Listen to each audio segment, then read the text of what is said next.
Last year, the fence was already looking tatty and was weakening. Then a storm in October left one of the fence posts wobbling. I started to look at the options for a new fence. The small north-facing garden remains wetter than other gardens as there is no sun in the winter months at all, so I wanted to keep the damp away from the fence as much as possible. I've seen fences with concrete posts and gravel boards. This seemed like the answer. I looked on the internet to see if there were any issues with this type of fence. The only problem seemed to be if the concrete was damaged by force, for example hitting it with a spade or knocking it with maybe a lawnmower or weed eater. This seemed pretty unlikely to happen, but I didn't like the way they looked. Perhaps I could paint the posts. Then I noticed the composite fencing. It looks amazing, so neat and tidy, and doesn't need painting. But the cat likes to scratch the fence. Would this cause damage, and how would I repair it? I found it is possible to repair it, but I wasn't keen on the thought of going through that process. Even still, I read more and more about this type of fencing and it seemed like the best answer. Then I found a note saying to keep away from fires and barbecues.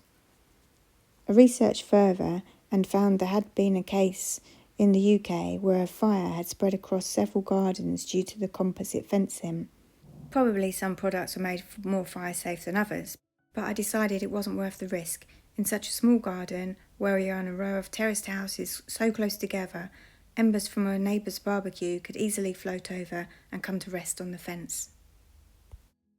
So then I decided to look at metal fences, and eventually I ended up with the Corten steel fencing. I decided to go with the woven panels from Steelscapes. I chose the panels that were 1.5 metres high, which is slightly higher than the existing fence at 1.2. So it should make the garden feel a little bit more private. The panels are 1.5 metres wide and the posts hardly take up any space in the fence at all. The old panels were 1.8 metres long and the posts were 9 centimetres, so we're going to have to dig some new holes for the fence posts.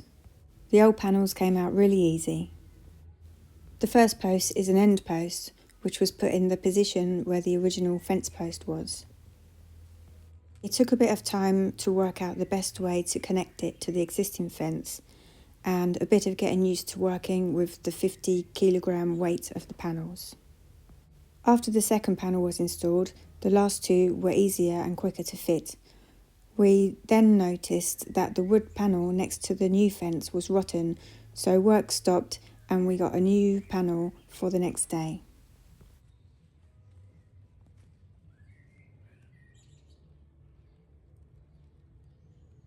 And that's the last panel installed and the new wooden panel.